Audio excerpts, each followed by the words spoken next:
ค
Hello and welcome everybody to AOE's live coverage of the Open Qualifiers for Proving Grounds. I'm Kangas. I'll be guiding you through today, and I got two amazing guests on with me here as my analysts. I got the one and only Fizzy, the Illinois Westrian OG collegiate coming in here. Also, that stint on TSM Academy back in 2021. What you been up to lately, though? Just kind of jumping around AOE rosters like everybody else? A little bit back in school, playing some League. Okay. Nice. All right, we'll catch up more with you later because we also have another OG from the scene, from everybody's favorite professional team that starts with a C, and of course, I am talking about complexity.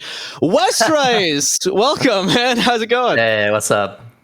Doing good. All right. Doing good. Westrise, be honest with me right now. How much have you been following along like the amateur, like below academy level of gameplay over like the last year? Like, are you coming in here prep, like you have your notes ready to go, or are you going to be learning with me? Because I'm not going to lie, there's a lot of names that I'm not recognizing on this year's Proving Grounds Open Qualifier list. For the most part, I've been following most of the amateur teams that have been participating in Proving Grounds. Mostly following our amateur team and like all the like 100 Thieves next and like the LCS teams. But like beyond that, I haven't been following too much. And all right, yeah, I mean recently I've been on a break after C9, but it feels good to come back. Yeah. Pick up any new hobbies on that break? Yeah. Taking a good relaxing break. Yeah. All right. Well, again, this is the fun of Open Qualifiers every single year because the year starts. There's a huge influx of teams and especially players, because that's what we like to focus on here, that come into the scene. And we have a lot of them. We have this entire list. If you're watching the stream over on the actual official channels, they went through all 32 teams that qualified for this. It's insane. It's a Swiss bracket that we're going to go through today, and we're just going to be watching AOE's games today. Their opponents are Trance Tyrants, which we'll talk about a little bit in a sec. But first, Fizzy, what are your thoughts on the Immortals AOE roster coming into the year?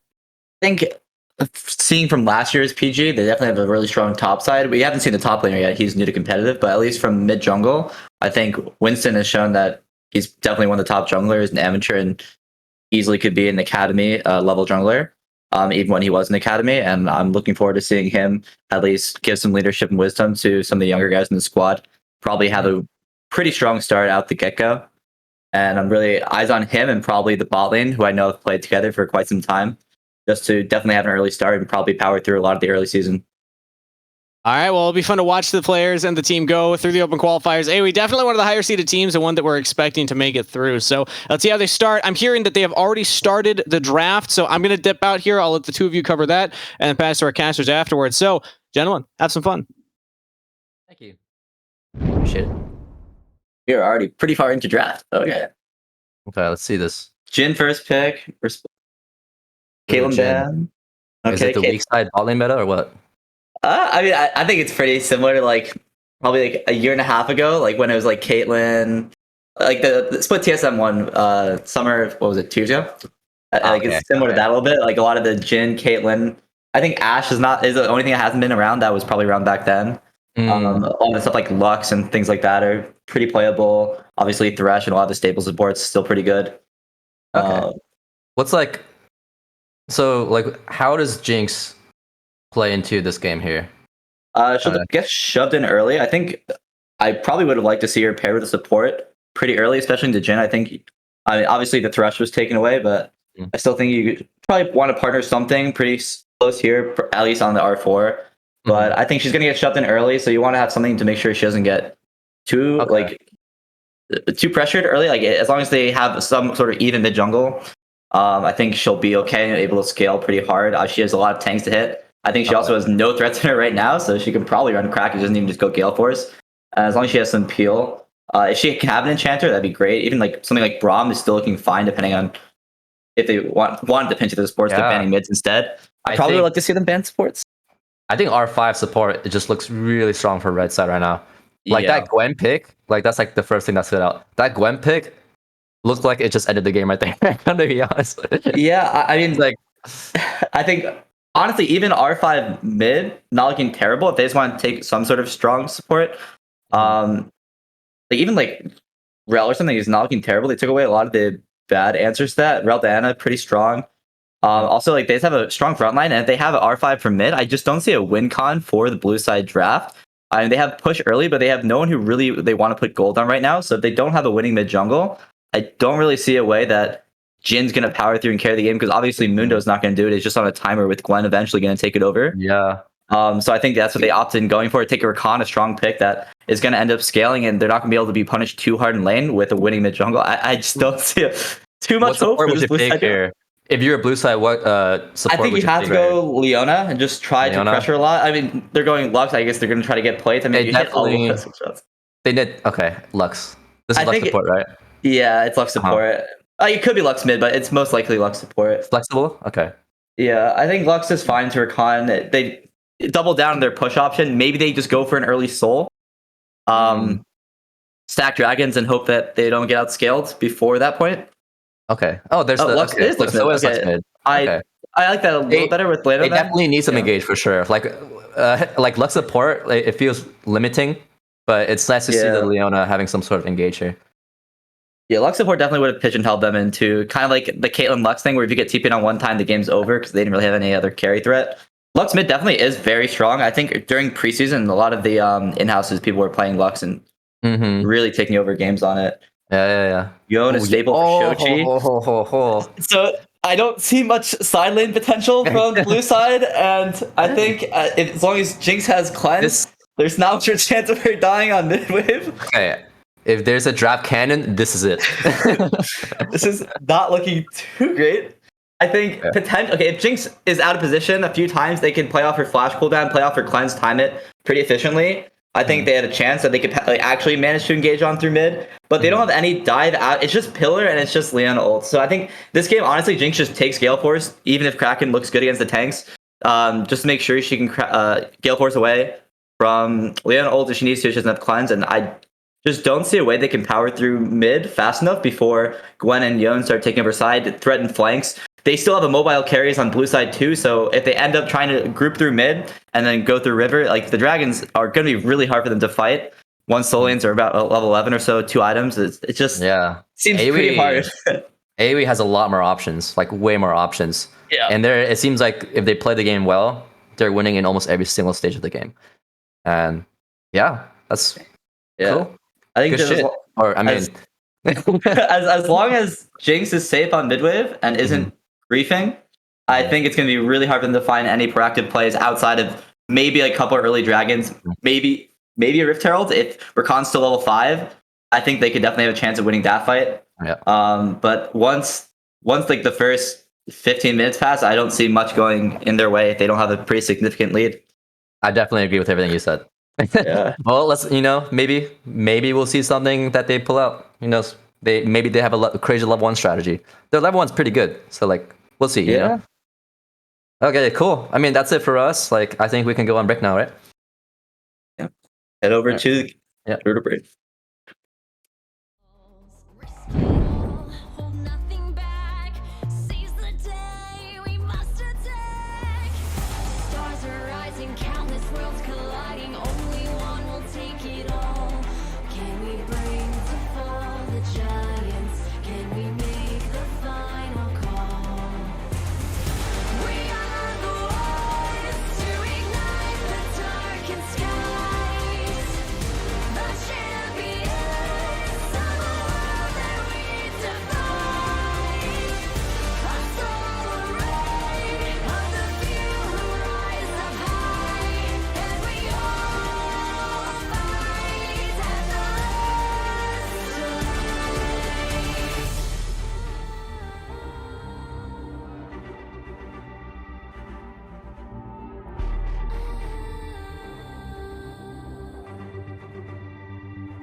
Can we bring to fall the giants?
Welcome one, welcome all, and welcome to the Immortals AOE Esports stream for day one of the Unified Proving Ground qualifiers. My name is Fennec, joined on the desk by Axeman, and we've got our first game of today's 2 rounds of the Swiss play-ins.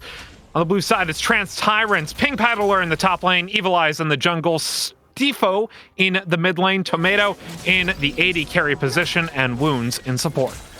What's up, guys? Axeman87, and on the red side, it's your Immortals AOE Esports. In the top lane, it's Anime Girl. In the jungle, it is Winston. Mid lane is Shochi, and down the bot lane, it's Meech and Trevor. Fennec, good game here so far. I don't think this is ever going to be an easy game for Trance's Tyrants here, but that draft seems to have made things a little bit worse for them. What do you think? Yeah, I mean, as the AD was saying, they just got to win early, and something that we want to touch on a little bit here is they do have the counter pick on the bot lane with the Leona into the Rakan. That's the lane that they got to win in, right? You have to make the leads there with the Trundle. Trundle doesn't have any tanks to go against on the enemy team, outside of the AP bruiser that is Gwen. So it just makes it very difficult because they don't really have a clear win con. Which is something Westrace was saying in that draft. So I, for their sake, hope they can make a good showing out of it. But of course, we are the AOE stream. We are for our boys in now teal and gold. You know, you got Shochi on the Yone. I remember casting this in Amateur Arena presented by AOE during the off season. Oh, yeah. Very good. Very good Yone player. No, yeah, great player. Loved casting him, but I think you're right about the bottom side of the map being the important side here. I think that, a little bit of an engage here. Trevor in. Yeah, Tomato a little bit too far out of position. Meech gets in with the rocket. And wow, they're still going. Yeah, that's a massive trade from this Jinx. And yeah, talking to me before this all went in, actually Leona goes in with the Zenith Blade, but Rakan's able to battle Trance out of the way. Was ignited up though. The trade still favors Meech as he's able to get quite a bit of damage in onto Tomato. We were talking before the broadcast today about the meta, and you were saying bot lane, you know, you've got Jinx, you've got Aphelios, you have Caitlyn, and you have Jhin, right? And that range advantage leads to these kinds of trades where if one person's caught out of position, then you end up losing the trade heavily, and that's what we saw right there. We absolutely did, and this bot side pick, Trevor's got himself this Rakan, was a contested pick between these two supports, so they were both looking for that one. Wounds electing to try and counterpick the Rakan. Doesn't seem to be going too well for him, at least if the last few minutes is anything to go by here, Fennec. Some pretty gnarly trades for them down bot side. Shochi just putting in work. Stifo goes down. Yeets away and gets first blood for himself. The roam up from Wounds gets the trade kill onto Evil Eyes. But it's 1 for 1, and Shochi gets the first blood bonus. And both mid laners will TP back. Good stuff. Yeah, if you're going to give up first blood, you want to trade it back immediately, and they certainly do that. Shochi goes down, so not going to lose too much in the way of CS. They burn teleport immediately on the Lux. Shochi, meanwhile, just taking the old-fashioned way back in the lane here. He's just going to right-click. He'll be down a couple, but as we see, Winston is in the wings, trying to get that gank off here mid lane. He's got the walkover vision to do it. Yeah, don't think he's going to get that one quite so early. Really kind of wants to wait for here he comes. As well and make it a 3v1 in the mid lane. And he's spotted on the vision. Doesn't know yet. The Trundle's around and he backs away. It feels pretty bad, but we were talking before this game. We're pretty sure Trundle out-clears this Diana. So if you're in a situation when you're a jungle matchup where you're getting out-cleared anyway, you can afford a couple seconds to just stand there, wait for that gank, see if you can find an angle, because that's really the angle you have to lean into here. Wounds in. Nice Zenith Blade. Evil Eyes coming down as well. Rakan coming back out with battle chances. Meech tries to get damage. Oh, Meech. He's ignited up, but he goes and gets the kill on Meech anyways. 1 for 0 in the bot lane, and a nice gank and a nice catch from Wounds onto Meech. But meanwhile, in the mid lane, knockup lands. Shochi on to Stifo, and he backs out of the way. Finnick, I dare say if the Lux has ult up there, it's a very dangerous situation for Shoji on the Yone to be in. But what happened? All of a sudden, Trance Tyrants looking good across the map. They pick up the kill on Meech down bot side. Good trades here for Stifo in the mid lane. Everything is coming up. Trance Tyrants, all of a sudden, first dragon spawns on the map here just a few seconds ago. Meanwhile, it's vertical jungling for Winston. Might be found out here in the top side.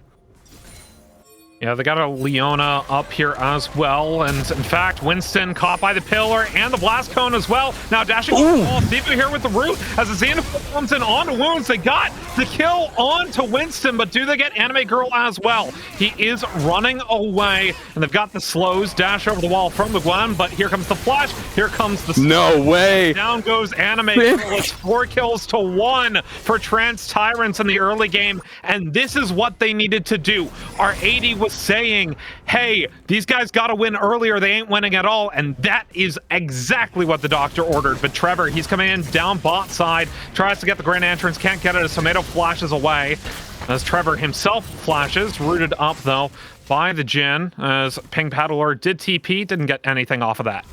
The rare season 12 pre 14-minute teleport gank there from Armando. Might be even further behind after that play, but you know, you're already down CS, waves way far up in your lane. I think you're okay to take that play, and they definitely buy themselves some space there for Tomato. They almost get the kill down onto Trevor as well, I believe there. So pretty good play. It's what TP ganks look like now in the new meta, and that one looked about as good as they can get, I would say. There we go, Shoji looking for Evil Eyes. He's got 2 levels on Evil Eyes, but the XP from the camp did go over to Evil Eyes as he did get the big chicken.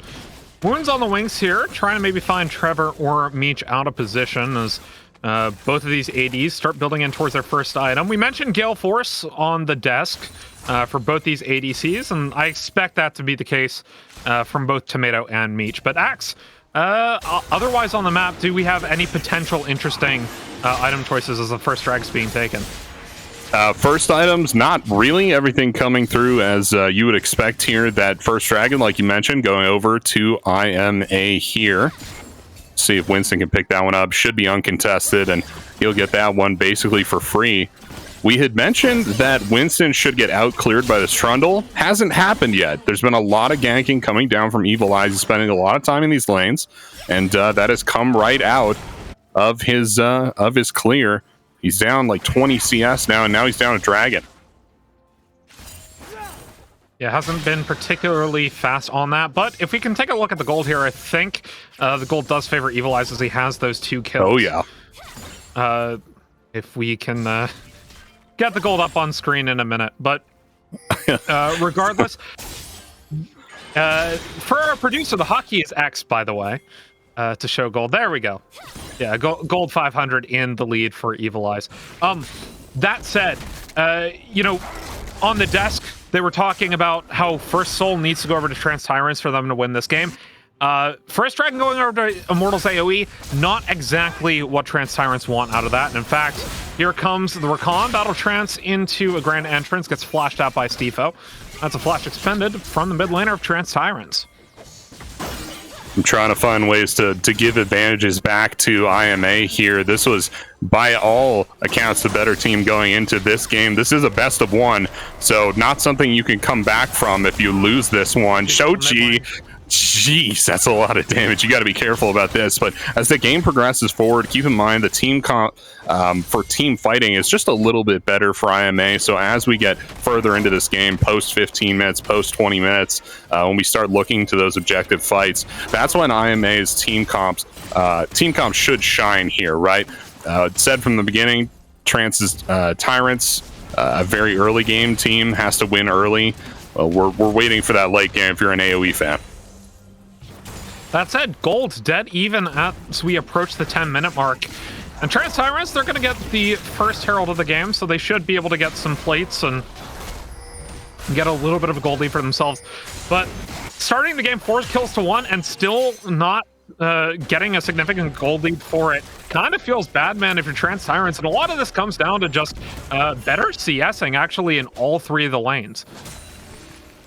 Well, there's a lot more pressure from the jungler here too, right? And that'll get you CS advantages as the enemy side has to play a little bit safer and can't step up to the wave as much as perhaps as they would like to here. But yeah, it's good stuff, and we like to see it. I'm trying to see if this play is going to happen down bot side. Now the reset comes through from Winston, and it'll just be the two bot laners head to head here.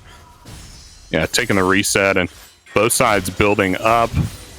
Looks like to that first item might come through on the reset. Nice knockup from Shochi. Yeah, Stifo. Getting the light binding though, and Shochi did not want to eat a final spark to the face. Almost everyone on the map has their ultimate ability now, so that makes team fights a little bit more interesting. No big objectives on the map, no neutral ones anyway. So it shouldn't be a little bit here before we get into our first team fight. I want to talk about Ping Paddler up top here. This isn't a good matchup for Mundo. I mean, he's a big tank. He's into Gwen, shreds tanks. It's also just like super late game, right? But this is one of the few options that Trance's Tyrants have going into that late game. And he's not doing as poorly as I would have expected, I'll go ahead and say. So he's doing okay here. Across the board, really, Trance is looking all right. They're just behind a couple hundred gold. Yeah, but considering they have the first herald, they haven't used it yet. It does not feel like they should be. And as was said in the chat by Incon, they had some questionable rotation. Shochi going in onto Stifo, though. Backs out of the way as he gets caught by a pillar, but he's out. Anyways, as was mentioned in the draft there, or it mentioned in the chat by Incon, the rotations were a little bit questionable, especially that TP bot by Ping Paddler. And that's led to them getting this gold deficit, right? It's the team cohesion not necessarily being as good, or the macro play not being as good as Immortals AoE. Flash right into the nothing personnel kid, as I have taken calling it, from Shochi. Meanwhile, grand entrance on the 2, and the bot side, curtains get called, Meat gets hit by the second shot. Tringer goes down very low, but he's able to flash out of the way, as in comes the Diana, able to get the Moonfall on the Evil Eyes as the Blast Cone goes in from wounds, but he's already taken out by Winston. And it's 3-4-0 across the map. Mortals AoE about to grab the second dragon of the game as it is spawning. Can't tell what it is because Mortals AoE, unfortunately, Riot has not fixed the spectate timers.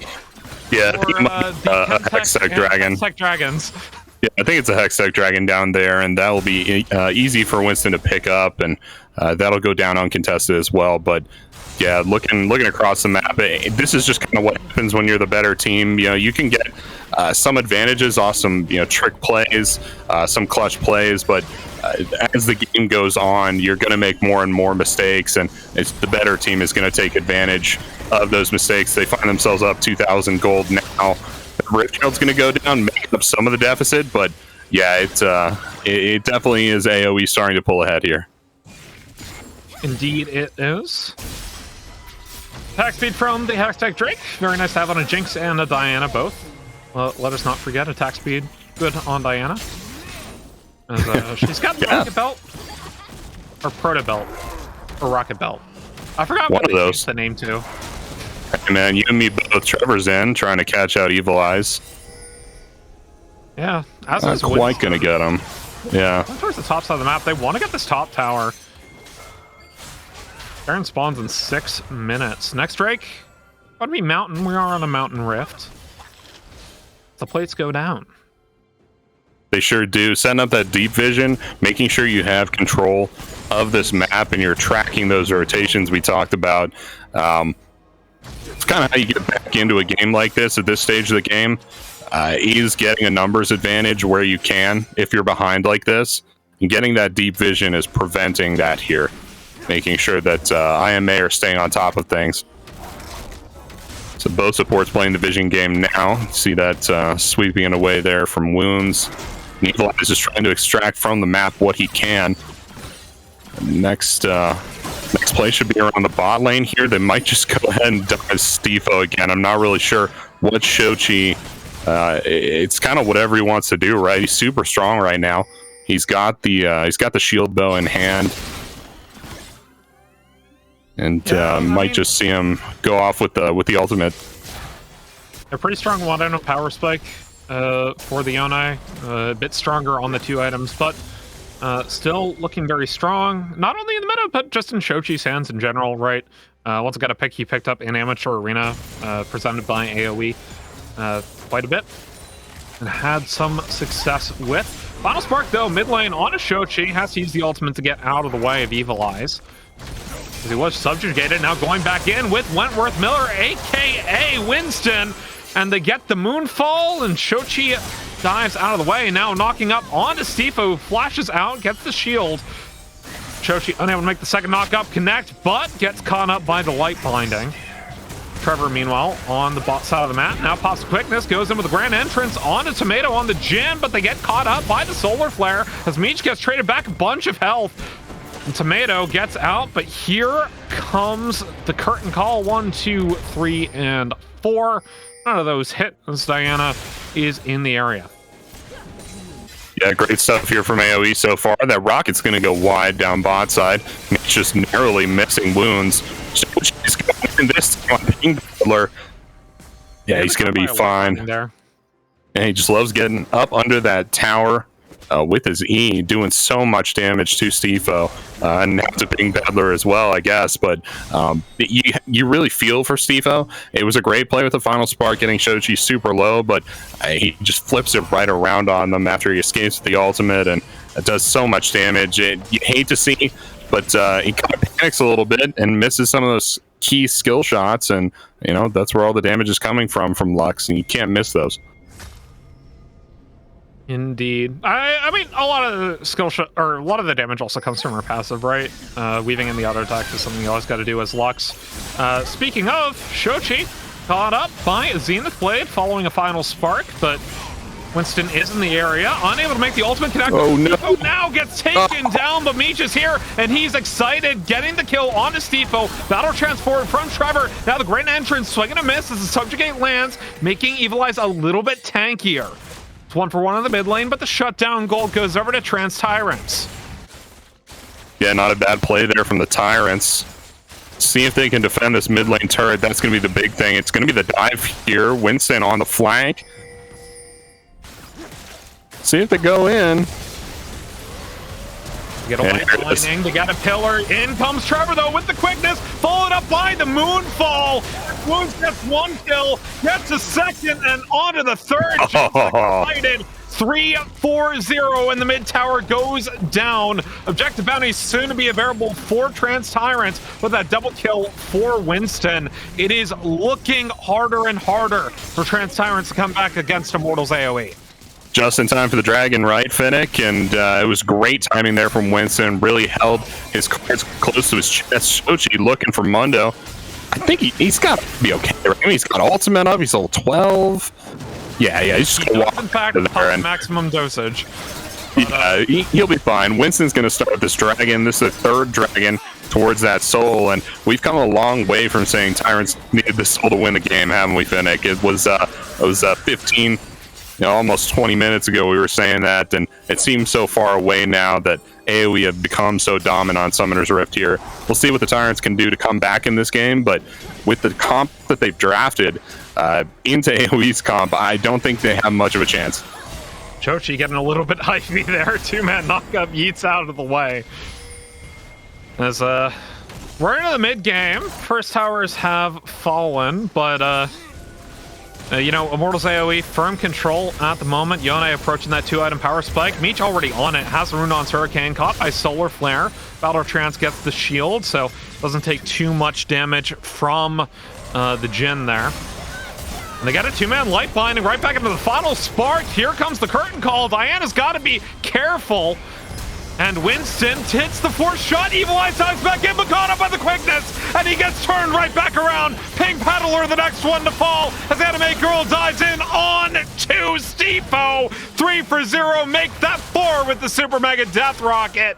And Trance Tyrants are reeling. Immortals AoE with another 1 fight. There we go, Finnick. That's the one we were looking for. Winston going to be able to take the Herald off of that one as it is about to despawn there, and they'll be dropping this one. I would imagine on the Nexus, Finnick. It doesn't seem like much can't stop AoE now that they've got this head of steam going. It was a rough start, first 5 minutes, but a couple misplays coming out from the Tyrants, and AoE claw their way back into this game and come out with the quickness. Good stuff here. See, clawing back into this game would assumes that they were ever in a point of weakness. Yeah, right. They were never that far behind, right? That behind in the early game, they just came resounding like, all right, it's mid game, we hit our power spikes, it's time to go all out. Shochi now with the 2-item power spike himself, going to be extremely strong on that Yone as the Solar Flare swing and a miss back in with the Grand Entrance wounds. Gets the Zenith Blade on the Meech, but still goes down as Meech is excited. Now Shochi ulting in, flashing in onto Tomato as well, gets the knockup, goes out of the way as the final spark does land, but the turret goes down. 2-4-0 in the mid lane, and Immortals AoE keep on pushing. No final spark available, no subjugate for a couple of seconds at least. With this Jinx excited, they might actually look for the end here. They have the Rift Herald to do it. If you came to the stream wondering just who the heck this org was that's partnered with Immortals all of a sudden, well, wonder no more. This is AoE, baby. This is what we're all about. Don't go for the end quite yet, but they do get a lot of damage with that Herald charge on to one of the Nexus turrets, and they're playing in the base here. Jin has respawned of Tomato. They're going to make one last valiant attempt to get the root on to Wentworth Miller, and in comes Wounds, but not before the Diana and Rakan Wombo combo ruin Trance Tyrants. And it's 3-0 already. Tomato going all the way back to the fountain, goes ahead, pops the curtain call, but gets caught by the Super Mega Death Rocket. GG. Immortals AoE go up 1-0 in the Swiss. What a game, Finnick, to start out our night here. We got one more game coming up for you in just a little bit, but before that, man, what a game one. So many weapons, I think, would be what I would say about IMA on this game. Just top to bottom, everybody was dealing so much damage right from level 2, right? Big, heavy trades in every single lane, and there were prolonged trades too, right? We saw bot lane going at it for about a minute straight down bot there, and it was consistently Meech that was dealing out the most damage time and time again. Shochi in the mid lane delivering massive combos onto the Lux there. This is great stuff from AoE. Very exciting going into this tournament.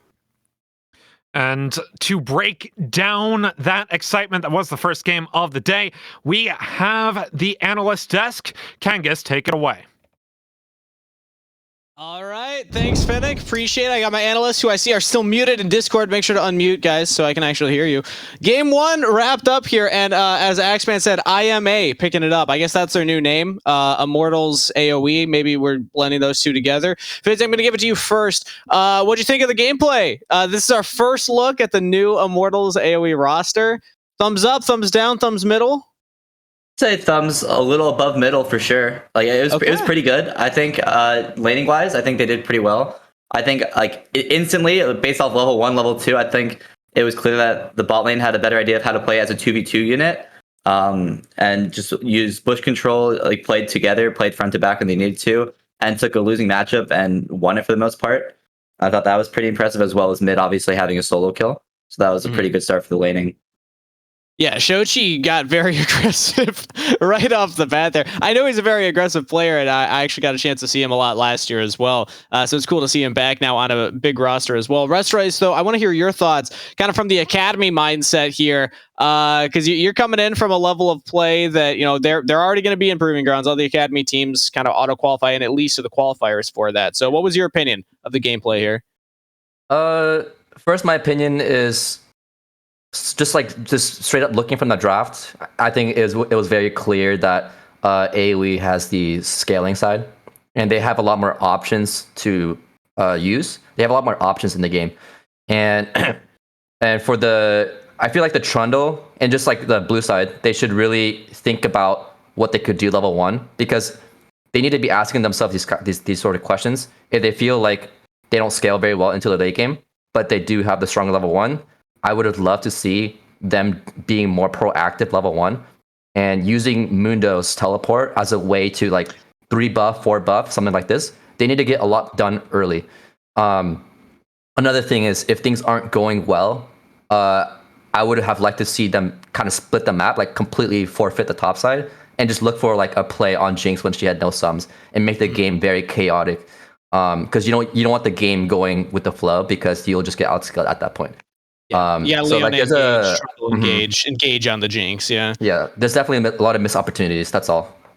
Okay, so that was Trance Tyrants though. So that they're a newer roster, a lot of newer players there. So we'll hopefully can track their progress as well throughout the OQs. But specifically AOE Westrise, if you have like a lesson for them to take going into this next game, because we don't know who their opponents are yet. The Swiss bracket is still playing out. So once we know their next opponent, we'll let everybody in the chat know. But your advice for them going into game 2. I think the one thing that really stuck out to me were the lane assignments. I think I would have loved to see the Yone go to a side lane a lot sooner. How I see it is when the bot lane moves away from bot lane, that transitions into mid game. So if you see that their bot lane goes mid, you should look to match your bot lane with them a lot sooner, because we saw like an instance where Yone was against like 3 people at the same time when it happened like 3 times on a side lane. Yes. So I would like to see them call lane assignments a lot sooner, so that they don't mess up their tempo, trying to fix the lanes later on. So like when they leave the base or when they press B to recall, they should be asking themselves, hey, which is the best lane to go to right now? So just think more about lane assignments. I think that's the biggest feedback, because I saw a lot of missed opportunities and a lot of lost tempo because of that. So that's the one thing I would give. One example of that would be like when they dropped Rift Herald, Jinx had the first base and she went straight back to bot while the enemy team took 2 plates mid. And she had just covered mid with Rakan. They could have easily swapped back afterwards because they had control of bot river. Just put it back to bot and put Yone mid. Just a little bit of farm optimization and lane allocation was definitely something noticeable. And just like pathing and just giving away information for no reason, something that they should just be working on cleaning up throughout the season for sure. Yeah, when we were watching, it was the fight around Baron to close it out. I mean, I think it was a Herald actually, because Baron hadn't even spawned yet. But the second one, you mentioned that they kind of just like walked through mid, through vision, just took the fight, and they won it because they were ahead. But if they weren't that far ahead, or if it was against a team that was maybe able to jump on them a little better, difficult to get away with those kinds of things. So, okay, I like it. So some homework for him. But you got something else? Oh yeah, I had one more thing. One more feedback. On the first Herald, I'm pretty sure that was AoEs. Since Gwen had Gwen had a canyon on like the Mundo, there was a huge gap. So they can use Gwen for whatever, involve her as much as you can in any fight that you can. And Jinx had Prio 24/7. So I'm pretty sure at that point you could just use numbers advantage to secure that Herald, play through mid, get that Herald on your first. But I don't think they were talking about Herald like a minute before. So like at that point they just kind of went straight back to lanes. But that first Herald was theirs if they used the Prio correctly. And that's my only other feedback. Yeah. All right, so maybe don't be intimidated by the 2-kill Trundle as well, because like if I'm in those situations in my plat games, I'm like, not Trundle's fed, we're not contesting Herald. But all right, no. So we talked about the teams now. I want to talk about the meta. Fizzy, what was your opinion of AoE's read on draft in that game? Is this meta, like this kind of dive the back line and not really have like a solid front line for yourselves, or is this just a style that they adapted because of what Trance picked up? I think there aren't too many insanely strong tanky picks, so I think most comps are going to look relatively squishy. I think also like Jinx, Caitlyn, definitely the 2 strongest AD carries right now. So if you can get either one of those, I think it's going to be pretty good. I think Jin's a decent answer. So I think at least like that part of the draft, the first half ended up somewhat normal, with the exception of like putting the Mundo blind, things like that. But yeah, I think they used good counter pick, at least for mid lane, that seemed very like you couldn't punish the Yone with the champions that they picked, Trundle and Lux. So he's going to snap back. He's going to have constant free reign on the mid lane, just scaling. So I think that the answers like that were taken by blue side were not good enough. But I think for the most part, it was a pretty decent read on the meta. Interesting note on the meta. That's the only non-mage that we've seen played so far. I was also keeping up with the Proving Grounds pod co-stream and the Unified Live official stream. We have like Vlad versus Corki and Vex versus Syndra. So it's cool to see, the Yone come out here. Interesting to note, Jinx and Trundle are actually the only repeat picks that we've had so far across those 3 streams. I haven't been watching all the streams. I know that there's a couple other co-streams I missed. So check out Lena's tweet if you want to watch all of them. But yeah, I think it's kind of cool tracking that at the beginning of a season because only 2 repeat picks. I mean, clearly these teams have a very different read on it. But Westrice, what do you think about kind of early season analysis of meta reads from teams? I mean, honestly, I don't have too much to say since I just started playing again. I came back from vacation, so it's interesting to kind of see like how all these things are unfolding. Like just seeing the Trundle being blinded like that, Jhin and Jinx. I mean, that's nothing new, but it's interesting to see like people blinding Diana again like that. I'm kind of curious about what the Mundo pick was for, but it's just like interesting to see everyone kind of like pull like interesting things that I've never seen before, and it's fun to just like analyze how it can actually go, you know. But okay. And again, that's something I like to track because again, we got to learn it all together. But I hear people in chat asking when do next game start? This is a Swiss bracket, so we have to wait for all the games to finish before we know our next opponent. So right now we're waiting for all the things to play off. I believe the Proving Grounds pod, that one's finished up. Unified Live looks like they've finished their game as well. So it should be a couple of minutes here. Shouldn't be too much longer. So we will be sending into a short break while we get ready for that game number 2. But before then, Fizzy, I see you're strategically pushing your biceps up a little bit. I've been following your Twitter. I've been following you. I've been seeing the workout tweets. Got any advice for me? It's bulking season right now. More arm wrestling, probably. I think. And if you come to LA, are you willing to arm wrestle me? I'll lose. I'm sure. All right. I like it. Westrice, you can join in as well if you want to. You know, my old collegiate coach got his arm broken by Kaden, so I'm down to get my arm broken by you. Wait, like legit arm broken? Yeah, snapped his bicep in half. Yeah. Well, they probably opened up the body then. If you're ever arm wrestling, 90 degrees. Your shoulders form an angle and your arm forms an angle. Keep it 90. Don't open up. That's when you break it. But anyway, arm wrestling advice aside, we will be sending it to a short break now before we're back for game number 2, and then we can break down who our opponent is because Swiss bracket, we're going to be up against another winner. We'll be right back after this.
The follow, we have felt it all come crashing down from far above.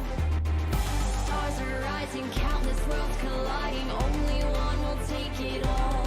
Can we bring to fall the giants? Can we make the final call? We are the ones to ignite the darkened skies. The champions of a world that we